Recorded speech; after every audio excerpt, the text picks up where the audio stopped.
this particular video, we are going to learn about the modified differential protection of alternator. Here you can see the basic differential protection, and this is the we have already seen the differential protection, basic protection scheme, but in this particular video we are going to learn about the modified differential protection. So let's have some detailed look on the modified differential protection. See, if the fault, we know that if the fault happens near to the neutral point, so in that case the value of fault current will be equal to the let's say देखिए यहाँ पे अगर क्या होगा, ये जो अपना है वो है न्यूट्रल पॉइंट, ठीक है. सो जनरली क्या होता है कि जो भी आपका स्टेटर जो है, मतलब ये जो भी आपका जनरेटर है उसकी स्टेटर वाइंडिंग जो है वो स्टार कनेक्टेड रहती है. इस तरह से ये स्टार कनेक्शन में होता है. सो उसका न्यूट्रल पॉइंट आता है जो ग्राउंडेड हमेशा रहता है, ठीक है. सो ये जो न्यूट्रल पॉइंट है यहाँ पे एक हमने लिया है रेजिस्टर. तो जनरली जो है ये रेजिस्टेंस मतलब यहाँ पे हम लगाते हैं. तो ये क्यों लगाते हैं मैंने आपको समझाया है पिछले वीडियो में, ठीक है. तो ये यहाँ पे ये ग्राउंडेड है इस तरह से. और अगर मैं देखूँ ये वाइंडिंग में कुछ अगर इस तरह से लूँ, देखिए ये इस तरह से मैंने कोई वाइंडिंग ली है यहाँ पे. सो ये जो है ये अपना रेजिस्टेंस है. सो लेट्स से कि यहाँ पे देखिए ये जो कॉइल है, ये कॉइल, ये आप देख सकते हैं ये जो पोर्शन है ये न्यूट्रल के करीब है और ये जो पोर्शन है वो न्यूट्रल से काफी ज्यादा फार एंड पे है, ठीक है. सो ये पोर्शन यहाँ पे अगर मैं देखूँ कि ये वाइंडिंग अगर मैं देखूँ 0 और ये 0 वोल्ट और ये 400 वोल्ट यहाँ पे, क्योंकि ये सीरीज में कनेक्टेड है, तो इसका जो वोल्टेज है वो यहाँ पे वैल्यू जो है जो भी वैल्यू है वो राइज करती जाएगी इस तरह से, ठीक है. So if the fault happens near to the, let's say कि यहाँ पे ये देखिए 400 वोल्ट की मैंने वाइंडिंग ली, मतलब 0 to 400 वोल्ट. सो यहाँ पे स्टेप बाय स्टेप इंक्रीज होगा. मान लीजिए कि ये जो पॉइंट है यहाँ पे कोई 10 वोल्ट है, ये पॉइंट है यहाँ पे कोई 20 है, 30 है, अप टू सो ऑन, ठीक है, इस तरह से कुछ. सो लेट्स से कि फॉल्ट जो है वो यहाँ पे कुछ हुआ. देखिए ये ग्राउंड फॉल्ट मैंने लिया है यहाँ पे, ठीक है, ये ग्राउंड फॉल्ट है. So if the ground fault और you can say if the fault happens near to the neutral point, ये न्यूट्रल पॉइंट है तो यहाँ पे नियर ये जो है उसके करीब कुछ फॉल्ट हुआ है. सो यहाँ पे अगर कोई फॉल्ट होता है तो यहाँ पे क्या होगा, देखिए ये जो वाइंडिंग है उसकी इंपेडेंस भी होगी और ये इसका रेजिस्टेंस भी होगा. आप समझ रहे हो, ठीक है. सो यहाँ पे जो फॉल्ट करंट होगा ना IF, वो क्या होगा, मान लीजिए ये यहाँ पे कोई फॉल्ट है 10 वोल्ट के ऊपर. सो 10 वोल्ट के ऊपर अगर कोई फॉल्ट है तो मैं यहाँ पे कह सकता हूँ कि 10/R. ये रेजिस्टेंस तो आता ही है, ये रेजिस्टेंस, लेकिन प्लस इसकी ये जो वाइंडिंग है उसका इंपेडेंस भी आएगा. लेकिन इंपेडेंस जो है वो आएगा तो सही, लेकिन इंपेडेंस यहाँ पे हम नेग्लेक्ट कर सकते हैं. क्यों नेग्लेक्ट कर सकते हैं, क्योंकि ये जो इंपेडेंस इस वाइंडिंग का है वो काफी हद तक जो है वो लेस अमाउंट में है कंपेयर टू दिस रेजिस्टेंस, ठीक है. क्योंकि ये जो है इसके वाइंडिंग का इतना सीरा जो है वहां पे ही यहाँ पे अगर फॉल्ट हो चुका है तो यहाँ पे जो है इसकी वोल्टेज की वैल्यू, मतलब ये जो भी फॉल्ट करंट है उसकी वैल्यू जो है वो काफी हद तक बढ़ नहीं सकती, ठीक है. So if the fault happens near to the neutral point, so in that case the value of fault current will be equal to 10 resistance plus your impedance. Fine. So generally resistance is very high as compared to impedance of this winding, so I'm neglecting this impedance of the winding. Okay, so this would be equal to 10/R. Now let's say कि कोई fault जो अकर हुआ है, ये fault कुछ इस तरह से यहाँ पे हुआ है. देखिए यहाँ पे कुछ हुआ है फॉल्ट, ठीक है. सो नाउ ये जो है वो फार फॉल्ट कहलाया गया, न्यूट्रल पॉइंट से काफी हद तक जो है वो डिस्टेंस पे है ये fault. So there is a wide variation. So now coming to the differential protection, देखिए यहाँ पे अगर कोई फॉल्ट हुआ है तो ये फॉल्ट जो है उसकी वैल्यू, देखिए ये जो है मान लीजिए कि यहाँ पे कुछ 350 वोल्ट है, ठीक है. तो आप देख सकते हैं कि ये वोल्टेज की वैल्यू भी बढ़ चुकी है, इसका इंपेडेंस भी ज्यादा हो जाएगा, तो इसका जो भी फॉल्ट करंट का मैग्नीट्यूड होगा वो भी हाई हो जाएगा, क्योंकि ये न्यूट्रल से काफी हद तक जो है वो बाहर है, मतलब दूर है, ठीक है. सो अगर इस केस में मैं डिफरेंशियल प्रोटेक्शन यूज करूं, सिंपल डिफरेंशियल प्रोटेक्शन अगर मैं यूज करूं, तो हमें पता है डिफरेंशियल प्रोटेक्शन क्या है, सर्कुलेटिंग करंट प्रिंसिपल पे काम करता है. हमने जो है वो सिंपल डिफरेंशियल प्रोटेक्शन देखा चैप्टर, उसके अंदर वहां पे भी हमने देखा था. उसके बाद ट्रांसफॉर्मर जो प्रोटेक्शन हमने देखा उसमें भी सेम प्रिंसिपल जो है वो अप्लाई किया, और उसके बाद सिंपल प्रोटेक्शन जनरेटर के बारे में भी मैंने बताया, ठीक है. सो ये सर्कुलेटिंग करंट के प्रिंसिपल पे काम करता है. सो अगर मैं कहूं कि वहां पे अगर कोई थ्रू फॉल्ट है, थ्रू फॉल्ट यानी कि एक्सटर्नल फॉल्ट, देखिए यहां पे अगर कोई ये थ्रू फॉल्ट हुआ, मान लीजिए कोई एक्सटर्नल फॉल्ट यहां पे कोई क्रिएट हो रहा है, ठीक है। So when the through fault happens then there will be a problem, ठीक है। So practically no two series can have the exactly same characters, that we all know कि जब बनाते वक्त कोई भी अगर आप सीरीज देखें, ये सिटी है, ये सिटी है, इन कोई भी सीरीज की, दो सीरीज की कैरेक्टरिस्टिक कभी सेम नहीं हो सकती, ये हमें पता होना चाहिए, ठीक है। So practically no two series can have the exactly same characteristics and the difference in characteristics will have the effect as the value of fault current increases. जितना फॉल्ट करंट बढ़ेगा, वैल्यू ऑफ कैरेक्टरिस्टिक्स जो है दोनों cities की जो है वो change होती रहेगी। So particularly for high value of faults, one city saturate before second city, fine. High value of fault के लिए ये सिटी इससे जो है, मान लीजिए कि ये सिटी जो है इससे ज्यादा कम टाइम में ये सैचुरेट हो चुका है, ठीक है।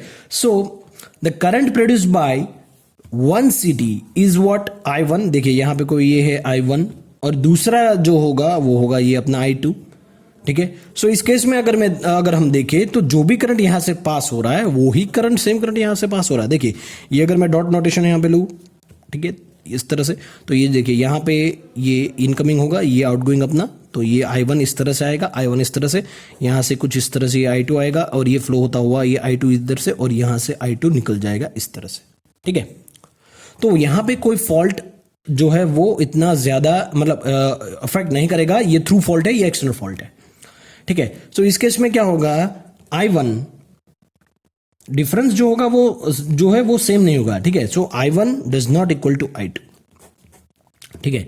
सो इस केस में क्या होगा, so the relay should be such that it will not maloperate during through fault. हमें पता है, देखिए यहां पे अगर कोई फॉल्ट हुआ तो ये जरूरी नहीं है, ठीक है, ये मैग्नीट्यूड के ऊपर डिपेंड है। तो ये I1 और ये I2 है, तो यहां से देख सकते हैं हम कि अगर रिस्ट्रेनिंग कॉइल हम यूज नहीं करते हैं तो ये थ्रू फॉल्ट की वजह से क्या होगा, करंट का सर्कुलेशन ज्यादा हो जाएगा। तो यहां पे इस सिटी में और इस सिटी में भी प्रॉब्लम आ सकता है, तो फेज डिफरेंस क्रिएट हो सकता है। उस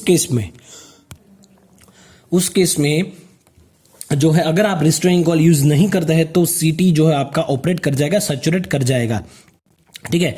सो I1 is does not equal to I2, so in that case relay should be such that it will not maloperate during through fault. Okay, so automatically the current setting required for relay should be kept at more value so it will not maloperate.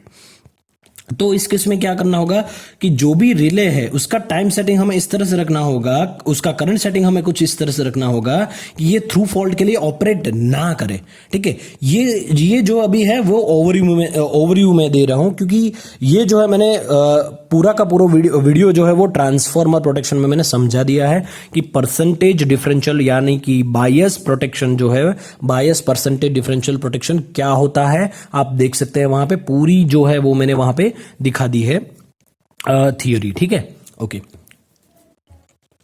सो तो आप देख सकते हैं कि यहां पे जो है मतलब थ्रू फॉल्ट या एक्सटर्नल फॉल्ट के लिए कोई भी जो है वो रिले आपके ऑपरेट नहीं करनी चाहिए। But if the fault happens near the neutral point, ये फॉल्ट अगर यहां पे हुआ, मान लीजिए कि कुछ फॉल्ट जो है यहां पे हुआ, तो देख सकते हैं आप कि IF जो है उसकी वैल्यू काफी हद तक जो है वो गिर जाएगी। इसका मैग्नीट्यूड यहां पे तो हाई रहेगा, ठीक है, इसका मैग्नीट्यूड यहां पे हाई रहेगा, लेकिन इस केस में क्या होगा, फॉल्ट करंट की वैल्यू जो है वो काफी लेस होगी, so very less amount, so that will not sensed by your relay. अगर ये इंटरनल फॉल्ट है लेकिन ये न्यूट्रल के पास हो रहा है, that can not be sensed by your relay, ठीक है। So in this case we are taking care of that problem by adding earth fault relay, ठीक है। तो इस केस में हम क्या करते हैं, अर्थ फॉल्ट रिले जो है वो हम यूज करते हैं, वहां पे इंस्टॉल करते हैं। But at the same time अगर मैं कह सकता हूं कि मुझे जो है वो कुछ रिले के एलिमेंट में मुझे कुछ ज्यादा बढ़ोतरी नहीं चाहिए, at the same time I don't want to increase my relay element, so because for that we use differential protection for three phases. Okay, earth fault relay अगर मैं यहां पे रख दूं, ठीक है, देखिए दो रिले यहां पे मैं यूज कर रहा हूं, ये दो रिले है, एक और दो relay for phase fault. So 1 and 2 relay it is for phase fault, ये आपका मॉडिफाइड डिफरेंशियल प्रोटेक्शन आप देख सकते हैं, ठीक है। ओके, नाउ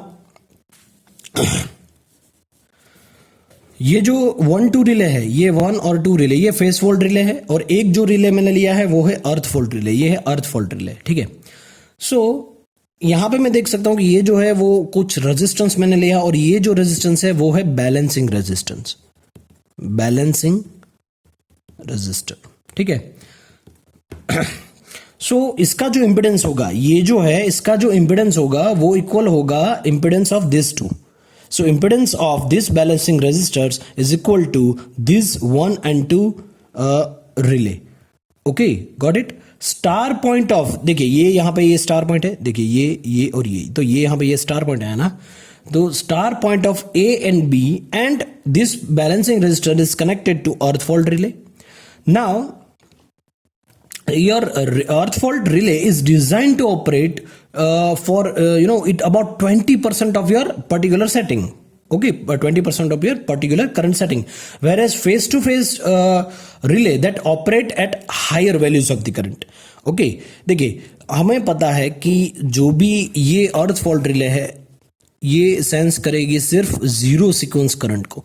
हमें पता है कि कोई भी अनबैलेंस कंडीशन के अंदर तीन तरह के सीक्वेंसेस वहां पे प्रोड्यूस होते हैं, एक है पॉजिटिव, एक है नेगेटिव, दूसरा और तीसरा है जीरो सीक्वेंस। तो positive sequence, negative sequence and zero sequence. तो ये फेज जो भी हमारी फेज फॉल्ट रिले है वो दोनों ये सेंस करेगी, और अर्थ फॉल्ट रिले जो है वो जीरो सीक्वेंस जो है वो सेंस करेगी और इस तरह से ऑपरेट होगी, ठीक है।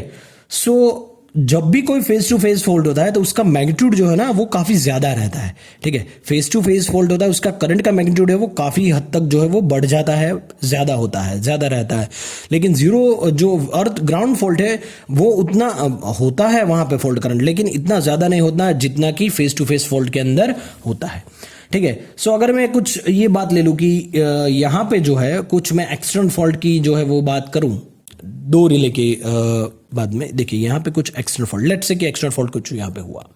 सो ये जो एक्सटर्नल फॉल्ट यहां पे क्रिएट हुआ है, तो ये जो मैं मान लीजिए कि कुछ ग्राउंड जो है वो मैंने कर दिया है, तो आप देख सकते हैं कि यहां पे मेरे ग्राउंड फॉल्ट ये एक्सटर्नल है, ठीक है। ये सिटीज यहां पे हमारा प्रोटेक्शन जोन कौन सा है, ये दोनों सिटी के बीच में हमारा प्रोटेक्शन जोन है। ये जो पर्टिकुलर आप देख रहे हैं ये है अपनी स्टेटर वाइंडिंग, ठीक है, या फिर आप बोल सकते हैं कि जनरेटर वाइंडिंग, ठीक है। सो यहां पे अगर कोई फॉल्ट हुआ है तो क्या होगा, ये अपने जोन में नहीं है, तो आप देख सकते हैं जो भी बहने वाला करंट है यहाँ पे, ये देखिए ये यहाँ पे जो भी करंट होगा ये है सिटी 1 में से जो जा रहा है वो है I1, और यहां से जो करंट जा रहा है वो है I2। तो यहां पे आप देख सकते हैं सिटी 1 में ये I1 करंट जा रहा है, तो इस तरह से ये I1 आएगा। देखिए ये पॉइंट और ये पॉइंट अगर मैं देखूं तो यहां से जो जाएगा वो करंट I1 जाएगा, और यहां से जो करंट जाएगा दूसरा वो जाएगा I2। तो जितना करंट आ रहा है उतना ही करंट वहां पे सिटी 2 में जा रहा है। तो आप देख सकते हैं इस तरह से पूरा सर्कुलेट होता रहता है।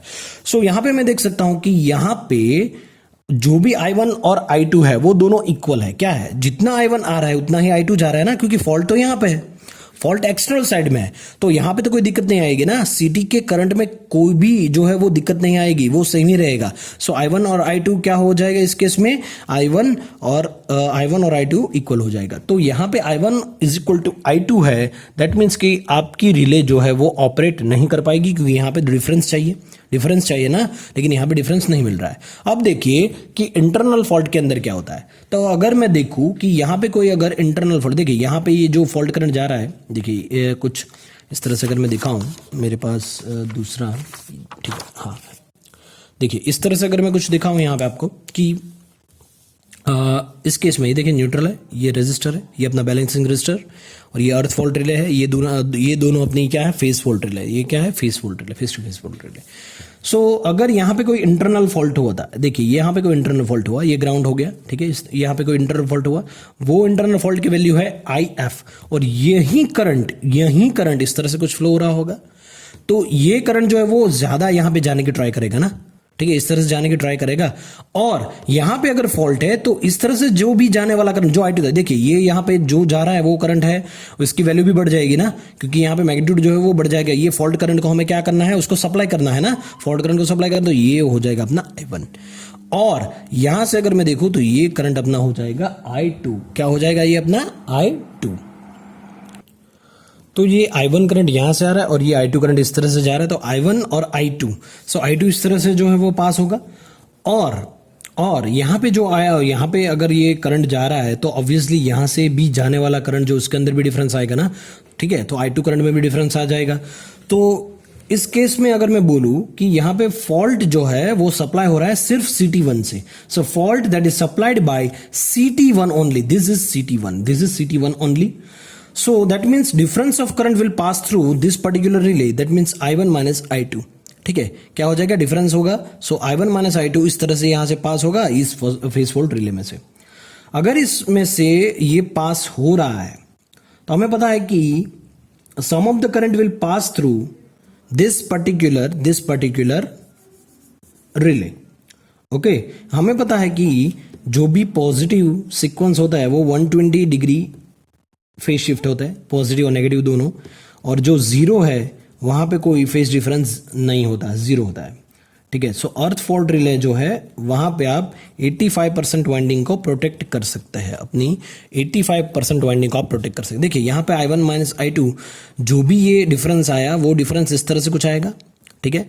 सो यहाँ पे क्या होगा, I1 माइनस I2 यहाँ पे देखिए ये पॉजिटिव, नेगेटिव और जीरो सीक्वेंस, तीनों सीक्वेंस, ये तीनों के तीनों सीक्वेंस मैंने दिखाए, तो यहां से जो पास होगा वो आपका होगा zero sequence. So zero sequence जो है वो सेंस कर लेगा ये अपना अर्थ फॉल्ट रिले। हालांकि ये फेस टू फेस फॉल्ट है, रिले जो है वो अपना ये सेंस नहीं कर पाएगा, लेकिन देखिए यहाँ पे क्या होगा, ये I1 माइनस I2 इस तरह से आएगा, इस तरह से आएगा, तो यहां पे जो जाने वाला करंट है वो होगा I1 और यहां से जो जाने वाला करंट होगा मान लीजिए कि ये I2 है, ठीक है, इस तरह से। तो यहां पे जो सम होगा वो जीरो हो जाएगा क्योंकि फेस टू फेस फॉल्ट नहीं है। लेकिन यहां पे जो है फॉल्ट करंट क्या जाएगा, यहां से जीरो सीक्वेंस जो भी आपका करंट होगा, देखिए अनबैलेंस कंडीशन में जो भी जीरो सीक्वेंस करंट अपना प्रोड्यूस होता है that will be sensed by this earth fault relay, और जीरो सीक्वेंस करंट जो है वो यहां से पास होगा और ये रिले आपकी ऑपरेट कर जाएगी उस केस में, ठीक है। अगर मैं मान लूं कि फेस टू फेस फॉल्ट हुआ है, देखिए फेस टू फेस फॉल्ट यानी कि इंटरनल में कोई, ये देखिए यहां पे ये फेस टू फेस फॉल्ट मैंने ले लिया है। सो अभी फॉल्ट की डायरेक्शन किस तरह से होगी, फॉल्ट की डायरेक्शन जो है वो इस तरह से होगी, इस तरह से, ठीक है ना, इस तरह से कुछ डायरेक्शन होगी।